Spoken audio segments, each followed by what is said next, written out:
Hi dears, welcome to Deeprash Kannada vlogs. ಹೇಗಿದ್ರೆ ಎಲ್ಲರೂ ಚೆನ್ನಾಗಿದ್ದೀರಾ ಅಂತ ಅಂದ್ಕೊಳ್ತೀನಿ. ನಾನು ಕೂಡ ತುಂಬಾ ಚೆನ್ನಾಗಿದ್ದೀನಿ.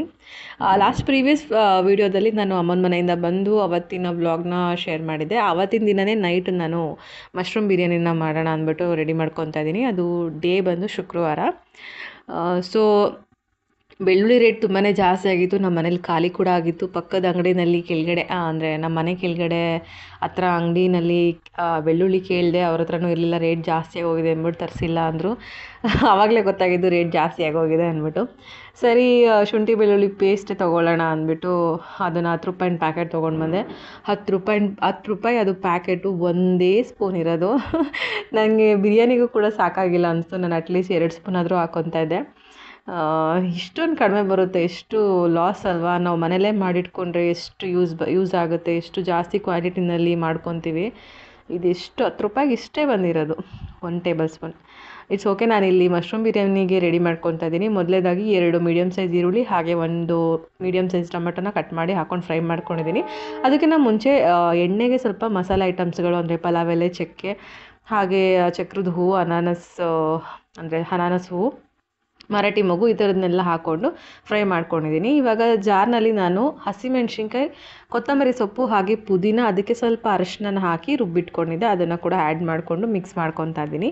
ಇದಕ್ಕೆ ನಾನು ಗರಂ ಮಸಾಲಾನ ಸ್ವಲ್ಪ ಮೇಲೆ ಒಂದು 1/4 ಟೇಬಲ್ ಸ್ಪೂನ್ಗಿನ್ನ ಜಾಸ್ತಿ ಒಂಚೂರು ಹಾಕ್ಕೊತೀನಿ.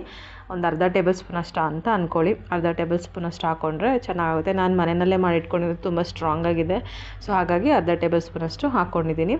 ಅದಕ್ಕೆ ನಾನಿಲ್ಲಿ ಇವಾಗ ಮಶ್ರೂಮ್ನೆಲ್ಲ ಕಟ್ ಮಾಡಿ ತೊಳೆದು ಎಲ್ಲ ಇಟ್ಕೊಂಡಿದ್ದೆ. ಸೊ ಅದನ್ನು ಇವಾಗ ಆ್ಯಡ್ ಮಾಡ್ಕೊಂಡಿದ್ದೀನಿ. ಒಂದು ಮಶ್ರೂಮ್ನ ನಾನು 3 or 4 ಪೀಸ್ ಮಾಡ್ಕೊತೀನಿ. ನನಗೆ ಒಟ್ಟಿಗೆ ಒಂದೊಂದು ಜಾಸ್ತಿ ಸಿಕ್ಬಿಟ್ರೆ ತಿನ್ಬೇಕಾದ್ರೆ ಅಷ್ಟು ಇಷ್ಟ ಆಗೋಲ್ಲ. ಒಂದೊಂದು ತುತ್ಕು ನನಗೂ ಸಿಗ್ತಾ ಇರಬೇಕು ಅನಿಸುತ್ತೆ ಮಶ್ರೂಮ್. ಸೊ ಹಾಗಾಗಿ ಸಣ್ಣದಾಗಿ ಕಟ್ ಮಾಡಿ ಹಾಕ್ಕೊತೀನಿ. ಇದಕ್ಕೆ ನಾನಿಲ್ಲಿ ಒಂದು 2 ಗ್ಲಾಸ್ ಆಗೋಷ್ಟು ಅಕ್ಕಿನ ತೊಳೆದು ಆ್ಯಡ್ ಮಾಡ್ಕೊತಾ ಇದ್ದೀನಿ. ಇದಕ್ಕೆ ರುಚಿಗೆ ತಕ್ಕಷ್ಟು ಉಪ್ಪನ್ನು ಹಾಕಿಬಿಟ್ಟು ಲಿಡ್ ಕ್ಲೋಸ್ ಮಾಡಿ 2 ವಿಷಲ್ ಬರ್ಸ್ಕೊಂಡ್ರೆ ಬಿರಿಯಾನಿ ರೆಡಿ ಆಗಿಬಿಡುತ್ತೆ. ತುಂಬ ಬೇಗ ಮಾಡ್ಕೊಬೋದು. ಗರಂ ಮಸಾಲ ಇದನ್ನೆಲ್ಲ ನಾವು ಆಲ್ರೆಡಿ ಮನೆಯಲ್ಲಿ ಮಾಡಿ ಪೌಡರ್ ಮಾಡಿ ಎತ್ತಿಟ್ಕೊಂಡಿದ್ರೆ, ಹಾಗೆ ಶುಂಠಿ ಬೆಳ್ಳುಳ್ಳಿ ಪೇಸ್ಟ್ನ ರೆಡಿ ಮಾಡಿ ಎತ್ತಿಟ್ಕೊಂಡಿದ್ರೆ ತುಂಬ ಕ್ವಿಕ್ಕಾಗಿ ಆಗುತ್ತೆ.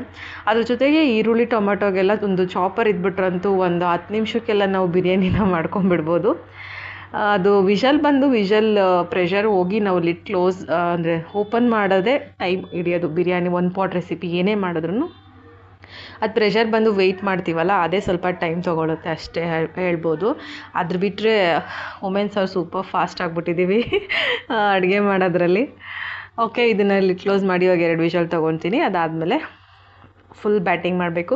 ನೆಕ್ಸ್ಟ್ ಡೇ ನಾನು ಸ್ಯಾಟರ್ಡೇ ವ್ಲಾಗ್ನ ಕಂಟಿನ್ಯೂ ಮಾಡ್ತಾಯಿದ್ದೀನಿ. ಇವಾಗ ನಾನು ಫುಲ್ಲು ಡೀಪ್ ಕ್ಲೀನಿಂಗೆ ಅಂದ್ಬಿಟ್ಟು ಇವತ್ತು ಅಂದ್ಕೊಂಬಿಟ್ಟಿದ್ದೀನಿ.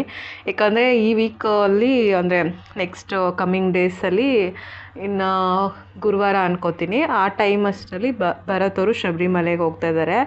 ಸೊ ಹಾಗಾಗಿ ಇಡೀ ಮನೆ ಡೀಪ್ ಕ್ಲೀನ್ ಮಾಡೋಣ ಅಂದ್ಕೊತಾ ಇದ್ದೀನಿ. ಎಸ್ಪೆಷಲಿ ನಮ್ಮ ಅತ್ತೆ ರೂಮು. ಇಡೀ ಮನೆ ನಾನು ಎಲ್ಲ ಕಡೆ ಅವಾಗವಾಗ ಮಾಡ್ಕೊತಾನೆ ಇರ್ತೀನಿ, ಎಲ್ಲೂ ಅಷ್ಟು ಡಸ್ಟು ಬಿಡೋಲ್ಲ, ಏನೂ ಬಿಡೋಲ್ಲ. ಬಟ್ ನಮ್ಮ ಅತ್ತೆ ರೂಮ್ ನಾನು ಯಾವಾಗಲೂ ಕ್ಲೀನ್ ಮಾಡೋಕ್ಕೆ ಹೋಗ್ತಾ ಇರಲಿಲ್ಲ, ಅವರೇ ಮಾಡ್ಕೊತಾ ಇದ್ರು. ಬಟ್ ಅವರು ಅದೆಲ್ಲ ಯಾವಾಗಲೂ ಕ್ಲೀನ್ ಮಾಡೇ ಇಲ್ಲ. ನಾನು ನೋಡ್ದಂಗೆ ನಾನು ಬಂದಾಗಿಂದನೂ ಅನ್ಕೋತೀನಿ ಯಾವಾಗಲೂ ಕ್ಲೀನ್ ಮಾಡಿಲ್ಲ. ಸೊ ಹಾಗಾಗಿ ಅದನ್ನೆಲ್ಲ ಮಾಡಿಬಿಡೋಣ, ಡಸ್ಟ್ ಇರಬಾರ್ದು ಮನೇಲಿ ಆ ಥರ ಅಂದ್ಬಿಟ್ಟು ಇವತ್ತು ಮಾಡೋಣ ಅಂತ ಅಂದ್ಕೊಂಡು ಒಂದು ಅರ್ಧ ಕ್ಲೀನ್ ಮಾಡಿದೆ. ಆಮೇಲೆ ನಿಮಗೆ ತೋರಿಸೋಣ ಅಂತ ವಿಡಿಯೋ ಮಾಡ್ಕೊತಾ ಇದ್ದೀನಿ. ಜಾಸ್ತಿ ಏನೂ ಡಂಪ್ ಮಾಡಿಲ್ಲ ಐಟಮ್ಸು, ಬಟ್ ಧೂಳಂತೂ ತುಂಬಾ ಆಕ್ಯುಪೈ ಆಗಿತ್ತು. ನನಗೆ ತಲೆನೋವು ಬಂದುಬಿಡ್ತು. ಅದನ್ನೆಲ್ಲ ಕ್ಲೀನ್ ಮಾಡಿದಾಗ ಎಲ್ಲ ಕೆಳಗಡೆ ಬೀಳುತ್ತಾ, ಎಲ್ಲ ಐಟಮ್ಸ್ಗಳ ಮೇಲೆ ಇದ್ರ ಮೇಲೆ ಎಲ್ಲ ಬಿದ್ದಿರುತ್ತಾ. ಸೊ ಅದನ್ನೆಲ್ಲ ಕ್ಲೀನ್ ಮಾಡೋಷ್ಟರಲ್ಲಿ ಸಾಕಾಗೋಯ್ತು, ಒಂದಿನ ಪೂರ್ತಿ ಅದಕ್ಕೆ ಆಯಿತು. ಇವಾಗ ಎಲ್ಲ ಕ್ಲೀನ್ ಮಾಡ್ಕೊಂಡು ಬಂದೆ. ಬೆಳಗ್ಗೆ ಟಿಫನ್ ಏನೂ ಮಾಡಿರಲಿಲ್ಲ, ನೈಟೇ ಮಾಡಿದ್ದು ಮಶ್ರೂಮ್ ಬಿರಿಯಾನಿ ಇನ್ನೂ ಉಳಿದಿತ್ತು. ನಾನು ಬರೋತವ್ರು ಅಷ್ಟೇ ಅಲ್ವಾ, ಸೊ ಹಂಗಾಗಿ ಇನ್ನೂ ಉಳಿದಿತ್ತು. ಅದನ್ನೇ ಇವಾಗ ಬ್ರೇಕ್ಫಾಸ್ಟ್ಗೆ ಕೂಡ ಮಾಡ್ಕೊತಾ ಇದ್ದೀನಿ. ಹಾಗೆ ಇದ್ರ ಮಧ್ಯೆ ಇನ್ನೊಂದು ಕೆಲಸ ಆಯಿತು ನಂದು. ಅಂಗನವಾಡಿ ಮೇಡಮ್ ಅವರು ಕಾಲ್ ಮಾಡಿದರು. ನಂದು ಮಗಳದ್ದು ಭಾಗ್ಯಲಕ್ಷ್ಮಿ ಸುಕನ್ಯಾ ಸಮೃದ್ಧಿ ಯೋಜನೆ ನಾನು ಅದಕ್ಕೆ ಹಾಕಿದ್ದೆ ಅಪ್ಲಿಕೇಶನ್ನು. ಅವಳು ಹುಟ್ಟಿದಾಗ ಆ ಟೈಮಲ್ಲಿ ಅದ್ರದ್ದು ಬಾಂಡ್ ಎಲ್ಲ ಅಪ್ಲೈ ಮಾಡಿದೆ. ಅದ್ರದ್ದು ಇವಾಗ ಪಾಸ್ಬುಕ್ ಏನೋ ಕೊಡ್ತೀವಿ ಅಂದ್ಬಿಟ್ಟು ಒಂದಷ್ಟು ಡಾಕ್ಯುಮೆಂಟ್ಸ್ ಎಲ್ಲ ತೊಗೊಂಡು ಬರಬೇಕು ಇಮಿಡಿಯೇಟ್ ಅಂತ ಹೇಳಿ ಕಾಲ್ ಮಾಡಿದರು. ನಾನು ಅದೆಲ್ಲ ಡಾಕ್ಯುಮೆಂಟ್ಸ್ ಎಲ್ಲ ರೆಡಿ ಮಾಡಿಕೊಂಡು ಇವಾಗ ತಾಲೂಕು ಆಫೀಸ್ಗೆ ಹೋಗಿ ಅದೆಲ್ಲ ಕೆಲಸ ಮುಗಿಸ್ಕೊಂಡು ಬರ್ತಾಯಿದ್ದೀನಿ. ನೋಡ್ಬೋದು ಇದೇನೆ ಅದು ಪಾಸ್ಬುಕ್ಕು. ಸೊ ಇದು ಯಾರಾದರೂ ಮಾಡಿಸಿಲ್ಲ ಅಂದರೆ ಹೆಣ್ಮಕ್ಳಿದವರು ಮಾಡಿಸ್ಕೊಳ್ಳಿ, ತುಂಬ ಒಳ್ಳೆಯದು. ನಾವು ಇದಕ್ಕೆ ದುಡ್ಡು ಹಾಕಿ ಸೇವ್ ಮಾಡಿ ಇಟ್ಕೊಬೋದು, ಹಾಗೆ ಅದು ಗೌರ್ಮೆಂಟ್ ಕಡೆಯಿಂದಲೂ ದುಡ್ಡು ಬರುತ್ತೆ ಹೆಣ್ಮಕ್ಳಿಗೆ. ಸೊ ಹಂಗಾಗಿ ಅದನ್ನು ಮಾಡಿಸಿದ್ದೆ. ಅದಾದಮೇಲೆ ಇವಾಗ ಹೊರಡ್ತಾ ಇದ್ದೀನಿ ಕೆಲಸ ಮುಗಿಸ್ಕೊಂಡು. ನಂಜನಗೂಡಿನ ತಾಲೂಕು ಆಫೀಸ್ದು ನಿಮಗೂ ತೋರಿಸೋಣ ಅಂದ್ಬಿಟ್ಟು ಒಂದು ಸ್ವಲ್ಪ ಕ್ಲಿಪ್ಪಿಂಗ್ಸ್ ತೊಗೊಂಡಿದ್ದೀನಿ. ಹೋಗಬೇಕಾದ್ರೆ ಸ್ವಲ್ಪ ಗಡಿಬಿಡಿನಲ್ಲಿ ಯಾವುದೂ ತೊಗೊಂಡಿರಲಿಲ್ಲ, ಹಾಗಾಗಿ ಬರಬೇಕಾದ್ರೆ ಇವಾಗ ವಿಡಿಯೋ ಮಾಡ್ಕೊಂಡು ಬಂದೆ. ಭರತವರು ಬಂದಿರೋ ನನ್ನ ಜೊತೆಲಿ. ಸೊ ಅವ್ರದ್ದೇನೂ ಕೆಲಸ ಇರಲಿಲ್ಲ, ನನ್ನದೇ ಸಿಗ್ನೇಚರ್ ಇದ್ದಿದ್ದು, ತಾಯಿ ಅವ್ರದ್ದು ಸಿಗ್ನೇಚರ್ ಇದ್ದು ತೊಗೊಂಡು ಬರಬೇಕಷ್ಟೇ. ಮಗುನೂ ಏನು ಕರ್ಕೊಂಬರೋ ಅವಶ್ಯಕತೆ ಇರಲಿಲ್ಲ, ನಾನು ಬಟ್ ಕರ್ಕೊಂಬಂದಿದ್ದೆ. ಸರಿ ಅವರಿಬ್ಬರು ನಾವು ಹೊರಗಡೆ ಇರ್ತೀವಿ ಅಂದ್ಬಿಟ್ಟು ಹೊರಗಡೆ ಎಲ್ಲ ಹೋಗಿ ಐಸ್ ಕ್ರೀಮ್ ಎಲ್ಲ ತಿನ್ಕೊಂಡು ಇದ್ದರು. ಸೊ ಆಮೇಲೆ ನಾನು ಬಂದು ಕೆಲಸ ಮುಗಿದ್ಮೇಲೆ ಕಾಲ್ ಮಾಡಿ ಎಲ್ಲ ಹೊರಟು ಬಂದ್ವಿ. ಅದರಲ್ಲೇ kulfi ice cream 14 kulfi ice cream ಬಾಕ್ಸಲ್ಲಿ ಎಷ್ಟಿತ್ತು ಅಷ್ಟು ತೊಗೊಂಡು ಬಂದರು. ಅಲ್ಲಿ ತಿಂದು ಟೇಸ್ಟ್ ನೋಡಿದ್ರಂತೆ ತುಂಬ ಚೆನ್ನಾಗಿತ್ತು ಅಂದ್ಬಿಟ್ಟು ಇಡೀ ಬಾಕ್ಸ್ನೇ ತೊಗೊಂಡು ಬಂದರು. ಈಗ ನಾನು ಅದೊಂದು ಐಸ್ ಕ್ರೀಮ್ ತಿಂದ್ಬಿಟ್ಟು ಮತ್ತೆ ಕೆಲಸ ಸ್ಟಾರ್ಟ್ ಮಾಡಿದ್ದೀನಿ. ನೋಡ್ಬೋದು ಮೇಲ್ಗಡೆ ಕ್ಲೀನ್ ಮಾಡಿದೆ, ಫುಲ್ ಕೆಳಗಡೆ ಇವಾಗ ಫುಲ್ ಮೆಸ್ಟಪ್ ಆಗಿದೆ. ಹಾಗೆ ಇದು ಮಂಚದ ಕೆಳಗಡೆನೂ ಅಷ್ಟೇ ತುಂಬ ಡಂಪ್ ಮಾಡಿಬಿಟ್ಟಿದ್ದಾರೆ. ಅಕ್ಕಿ ಮೂಟೆ, ರಾಗಿ, ಅದು ಏನೇನೋ ತುಂಬ ಇದೆ. ಆಮೇಲೆ ಈ ಡ್ರೆಸ್ಸಿಂಗ್ ಟೇಬಲು ಅಷ್ಟೇ ತುಂಬಾ ಗಲೀಜಾಗ್ಬಿಟ್ಟಿತ್ತು, ಧೂಳೆಲ್ಲ ತುಂಬಾ ಆಗಿಬಿಟ್ಟಿತ್ತು. ಹಾಗಾಗಿ ಅದನ್ನು ಎಲ್ಲ ಕ್ಲೀನ್ ಮಾಡ್ತಾಯಿದ್ದೀನಿ. ಇವತ್ತು ಎಷ್ಟಾಗುತ್ತೆ ಅಷ್ಟು ಮಾಡೋಣ ಅಂದ್ಕೊಂಡಿದ್ದೀನಿ. ಮಂಚದ ಕೆಳಗಡೆ ನಾನು ಇವತ್ತು ಕೈ ಹಾಕೋಕ್ಕಾಗಲೇ ಇಲ್ಲ. ಕೊನೆಗೂ ಫುಲ್ ಎಲ್ಲ ಅದೆಲ್ಲ ಕ್ಲೀನ್ ಮಾಡಿದೆ. ಮತ್ತು ಬೀರು ಹಿಂದೆ ಎಲ್ಲ ಕ್ಲೀನ್ ಮಾಡಿದೆ. ಫುಲ್ ಬೀರು ಹಿಂದೆ ಎಲ್ಲ ಬಲೆ ಥರ ಕಟ್ಕೊಂಡ್ಬಿಟ್ಟಿತ್ತು ಧೂಳೆಲ್ಲ. ಅದನ್ನೆಲ್ಲ ಕ್ಲೀನ್ ಮಾಡಿ, ಹಾಗೆ ಇನ್ನು ಬೇರೆ ಬೇರೆ ಕಡೆ ದಿವಾನ್ ಕಾಟ್ ಅಲ್ಲಿ ಇಲ್ಲಿ ಹೊರಗಡೆ ಹಾಲಲ್ಲೂ ಕೂಡ ಸ್ವಲ್ಪ ಹಂಗೆ ಡೀಪ್ ಕ್ಲೀನ್ ಮಾಡಿಕೊಂಡು, ಆಮೇಲೆ ಕಿಟಕಿಗಳು, ಬಾಗಿಲು ಅದನ್ನೆಲ್ಲ ಮಾಡ್ಕೊಂಡಿದ್ದೀನಿ. ಸೊ ನೋಡೋಣ ಇವತ್ತು ಎಷ್ಟಾಗುತ್ತೆ ಅಷ್ಟು ಮಾಡೋಣ ಅಂತ ಮಾಡ್ತಾಯಿದ್ದೆ. ಸೊ ಕೆಲಸಗಳು ನೀವೇ ನೋಡಿ ಹೆಂಗಾಗುತ್ತೆ ಅಂತ. ಸೊ ಡೀಪ್ ಕ್ಲೀನ್ ಮಾಡುವಾಗ ಇನ್ನೊಂದು ಏನಂದರೆ ಮೂಗಿಗೆ ಬಟ್ಟೆ ಏನಾದ್ರು ಕಟ್ಕೊಂಡು ಕ್ಲೀನ್ ಮಾಡ್ಕೊಳ್ಳಿ. ಇಲ್ಲಾಂದರೆ ಫುಲ್ಲು ಸಣ್ಣ ಸಣ್ಣ ಡಸ್ಟ್ ಪಾರ್ಟಿಕಲ್ಸ್ ನಮಗೆ ಮೂಗಿಂದ ಎಂಟರ್ ಆಗಿಬಿಡುತ್ತೆ, ಅಥವಾ ಬಾಯಿ ಮೂಗಿಂದ ಅದು ಥ್ರೋಟ್ ಇನ್ಫೆಕ್ಷನ್ ಆಗೇ ಆಗುತ್ತೆ. ಸಣ್ಣ ಧೂಳು ನಮಗೆ ಸಹಿಸ್ಕೊಳಕ್ಕಾಗಲ್ಲ ಅದು. ನಾನು ಹಾಗೂ ಒಂದಷ್ಟು ಹೊತ್ತೆಲ್ಲ ಮಾಸ್ಕೆಲ್ಲ ಹಾಕ್ಕೊಂಡು ಕ್ಲೀನ್ ಮಾಡಿದೆ. ಅದು ಒಂಥರ ಉಸಿರಾಡೋಕ್ಕೆ ಹಿಂಸೆ ಅನಿಸ್ತಿತ್ತು, ಕೆಲಸ ಮಾಡೋಕ್ಕೆ ಕಂಫರ್ಟಬಲ್ ಅನಿಸ್ತಾ ಇರಲಿಲ್ಲ. ಹಾಗೆ ಹೆಂಗೋ ಸ್ವಲ್ಪ ವೇಲ್ ಇಟ್ಕೊಳ್ಳೋದು, ಮೂಗು ಕೈ ಅಂದರೆ ಕೈ ಅಡ್ಡ ಮಾಡ್ಕೊಳ್ಳೋದು ಕೆಲವೊಮ್ಮೆ, ಆ ಥರ ಎಲ್ಲ ಮಾಡಿದೆ. ಆದರೂ ಸ್ವಲ್ಪ ನನಗೆ ಏನು ಕಿಚ್ ಅನ್ನಿಸ್ತಾಯಿತ್ತು.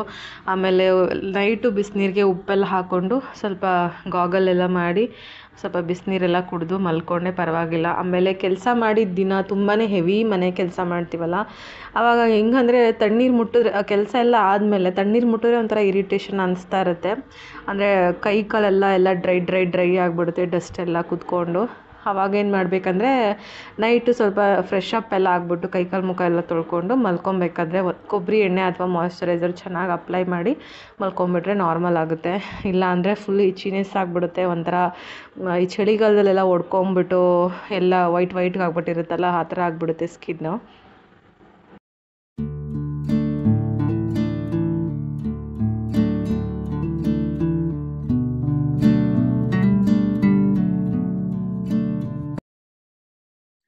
ಈ ಡ್ರೆಸ್ಸಿಂಗ್ ಟೇಬಲಲ್ಲಂತೂ ಫುಲ್ ಅನ್ವಾಂಟೆಡ್ ಥಿಂಗ್ಸೇ ಜಾಸ್ತಿ ಇತ್ತು. ಅವ್ರು ಯೂಸ್ ಮಾಡೋದೆಲ್ಲ ತೊಗೊಂಡೋಗ್ಬಿಟ್ಟಿರ್ತಾರೆ ಊರಿಗೆ.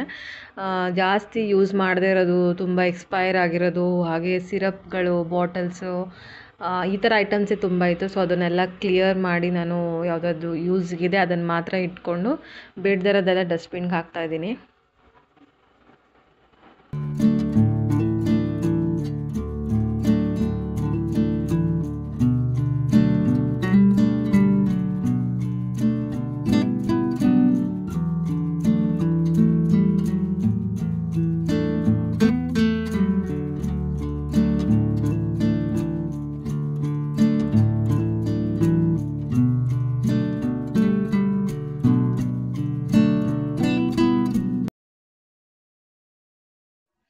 ಭರತ್ ಅವ್ರು ಬಂದು ನೋಡಿ ಅವ್ರಿಗೆ ಫುಲ್ ಭಯನೇ ಆಗೋಯ್ತು. ಎಷ್ಟು ಐಟಮ್ಸ್ ಎಲ್ಲ ಕೆಳಗಡೆ ಎಲ್ಲ ಚಲಾಪಿಲ್ಲಿ ಆಗಿಬಿಟ್ಟಿತ್ತಲ್ಲ, ಅವ್ರಿಗೆ ಇವತ್ತು ನೀನು ಕ್ಲೀನ್ ಮಾಡೋಕ್ಕೆ ಚಾನ್ಸೇ ಇಲ್ಲ, ಮುಗೀತು ಕತೆ, ನೀನು ಇವತ್ತು ನಾಳೆ ಎಲ್ಲ ಮಾಡಬೇಕಾಗುತ್ತೆ ಅಂತೆಲ್ಲ ಹೇಳ್ತಾಯಿದ್ರು. ಫೈನಲಿ ನಾನು ಒಂದು 6 ಗಂಟೆ ಅಷ್ಟೊತ್ತಿಗೆ ಕಂಪ್ಲೀಟ್ ಎಲ್ಲ ಮುಗಿಸಿದ್ದೀನಿ. ಆದರೆ ನಾನು ಅಂದ್ಕೊಂಡಿದ್ದಷ್ಟು ಕೆಲಸ ಆಗಿಲ್ಲ. ನಾನು ಇನ್ನು ಮಂಚದ ಕೆಳಗಡೆ ಕೂಡ ಡಂಪ್ ಮಾಡಿದ್ದೆಲ್ಲ ಕ್ಲೀನ್ ಮಾಡಬೇಕಂತ ಅಂದ್ಕೊಂಡಿದ್ದೆ, ಅದೊಂದು ಆಗಲಿಲ್ಲ.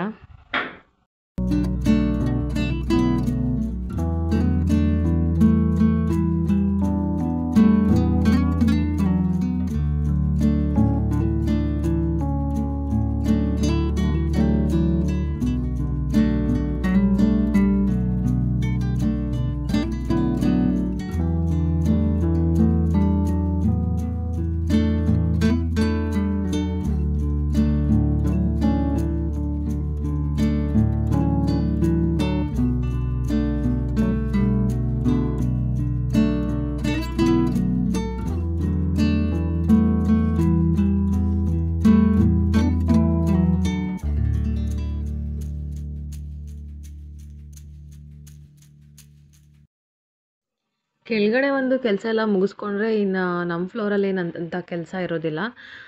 ಸ್ವಲ್ಪ ಸೆಲ್ಫ್ ಅಲ್ಲೂ ಕೂಡ ಕ್ಲೀನ್ ಮಾಡಬೇಕು ಅಂದ್ಕೊಂಡಿದ್ದೀನಿ. ಅದು ಬಿಟ್ಟರೆ ಥರ್ಡ್ ಫ್ಲೋರಲ್ಲಿ ನಾನು ಈ ಸಲ ಏನು ಸ್ಟೋರ್ ರೂಮ್ನ ಕ್ಲಿಯರ್ ಮಾಡೋಣ ಅಂತ ಅಂದ್ಕೊಂಡಿದ್ದೀನಿ. ಅಲ್ಲಿ ಸ್ಟೋರ್ ರೂಮ್ ಇಡೋದು ಬೇಡ, ಅಲ್ಲೂ ಸ್ವಲ್ಪ ಗೆಸ್ಟ್ ರೂಮ್ ಥರ ಮಾಡ್ಕೊಂಬಿಡೋಣ. ಐಟಮ್ಸು ಅಷ್ಟೊಂದೇನು ಅಲ್ಲಿ ಇಡಲೇಬೇಕು ಅನ್ನೋದೇನಿಲ್ಲ. ನನ್ನ ಮದುವೆ ಟೈಮಲ್ಲಿ ಬಾಕ್ಸಸ್ ಎಲ್ಲ ಮಾಡಿಸಿದ್ರು ಅದನ್ನು ಏನು ಗಿಫ್ಟಾಗಿ ಕೊಡೋದಕ್ಕೆ, ತಾಂಬೂಲ ಜೊತೆ ಕೊಡೋದಕ್ಕೆ. ಸೊ ಅದ್ರದ್ದೆಲ್ಲ ಒಂದೆರಡು ಮೂಟೆ ಇದೆ. ಅದು ಬಿಟ್ಟರೆ ಬೇರೆದೆಲ್ಲ ಪಿಲ್ಲೋಸು, ಎಕ್ಸ್ಟ್ರಾ ಬೆಡ್ಶೀಟ್ಗಳು ಈ ಥರದೇ ಜಾಸ್ತಿ ಇಟ್ಟಿದ್ದೀವಿ. ಹಾಗೆ ಒಂದೆರಡು ಪಾತ್ರೆಗಳು ಮೂಟೆಗಳಿದೆ, ಹಳೆ ಪಾತ್ರೆಗಳದ್ದೆಲ್ಲ. ಅದನ್ನೆಲ್ಲ ಅಲ್ಲೇ ಸೆಲ್ಫಲ್ಲಿ ಸ್ವಲ್ಪ ಜಾಗ ಮಾಡಿ ಎತ್ತಿಟ್ಬಿಡೋಣ. ಬೇರೆ ನೋಡೋಣ ಹೇಗೆ ಕ್ಲಿಯರ್ ಮಾಡೋದು ಅಂತೆಲ್ಲ ಯೋಚನೆ ಮಾಡ್ತಾಯಿದ್ದೀನಿ. ಈ ಟೈಮಲ್ಲೇ ಅದನ್ನು ಕೂಡ ಅಂದರೆ ನಾನು ಸ್ಟೋರ್ ರೂಮ್ ಕ್ಲೀನ್ ಮಾಡಿದಾಗೆಲ್ಲ ಸುಮ್ಮನೆ ಎಲ್ಲ ತೆಗೆಯೋದು, ಕ್ಲೀನ್ ಮಾಡೋದು ಮತ್ತು ಅಲ್ಲಲ್ಲೇ ಜೋಡಿಸೋದು ಹಂಗೆ ಮಾಡಿದ್ದೆ. ಸೊ ಅದು ವೇಸ್ಟ್, ಅದನ್ನು ಕ್ಲೀನ್ ಮಾಡಿದೆ ಅಂತ ಅನ್ಸಲ್ಲ. ಜಸ್ಟ್ ಧೂಳು ತೆಗೆದು ಒರೆಸ್ಕೊಂಡಂಗೆ ಆಗುತ್ತೆ. ಅದ್ರ ಬದಲು ಏನಾದರೂ ಮೇಕ್ ಓವರ್ ಥರನೇ ಮಾಡ್ಕೊಂಬಿಡೋಣ, ಗೆಸ್ಟ್ ರೂಮ್ ಥರ ಮಾಡೋಣ ಅಂತ ಅಂದ್ಕೊಂಡಿದ್ದೀನಿ. ನೋಡೋಣ ಹೇಗಾಗುತ್ತೆ ಅಂತ. ಅವರು ಗುರುವಾರ ಮಾಲೆ ಹಾಕ್ಸ್ಕೊಳ್ಳೋದು, ಶುಕ್ರವಾರ ಹೊರಡ್ತಾರೆ. ಸೊ ಅಷ್ಟರಲ್ಲಿ ನಾನು ಎಲ್ಲ ಕೆಲಸ ಮುಗಿಸಿ ಕಬ್ಬಾಳಮ್ಮನಿಂದ ತೀರ್ಥ ತೊಗೊಂಡು ಬಂದಿದ್ದೆ, ತೀರ್ಥದ ಬಾಟ್ಲು. ಅದನ್ನು ಎಲ್ಲ ಪ್ರೋಕ್ಷಣೆ ಮಾಡೋಣ ಮನೆಗೆಲ್ಲ ಅಂತ ಎತ್ತಿಟ್ಕೊಂಡಿದ್ದೀನಿ. ಸೊ ಎಷ್ಟು ಬೇಗ ಮುಗಿಸ್ತೀನೋ ಗೊತ್ತಿಲ್ಲ. ಸೊ ನೋಡ್ಬೋದು ಎಲ್ಲ ಸೋಫಾ ಕವರ್ಸ್ ಎಲ್ಲ, ದಿವಾನ್ ಕಾಟ್ ಕವರು, ಏನು ಕಾಟ್ದು, ಹಾಗೆ ರೂಮಲ್ಲಿರೋದು ಅದನ್ನೆಲ್ಲ ತೆಗೆದು ಎಲ್ಲ ಚೇಂಜ್ ಮಾಡ್ತಾಯಿದ್ದೀನಿ. ಸೋಫಾ ಕವರು 2 ಸೆಟ್ಟನ್ನು ನಾನು ವಾಶ್ಗೆ ಹಾಕ್ಬಿಟ್ಟಿದ್ದೀನಿ. ಸೊ ಅದನ್ನು ವಾಶ್ ಮಾಡಿ ತಂದು ಹಾಕಬೇಕು. ಅಲ್ಲಿವರೆಗೂ ಹಾಗೆ ಇರಲಿ ಅಂದ್ಬಿಟ್ಟು ಕೂಡ ಬಿಟ್ಟಿದ್ದೀನಿ. ಇವಾಗ ಮೇಯ್ನ್ ಡೋರ್ದು ಕಿಟಕಿಗಳೆಲ್ಲ ಸ್ವಲ್ಪ ಬ್ರಷ್ ಮಾಡ್ಕೊತಾ ಇದ್ದೀನಿ.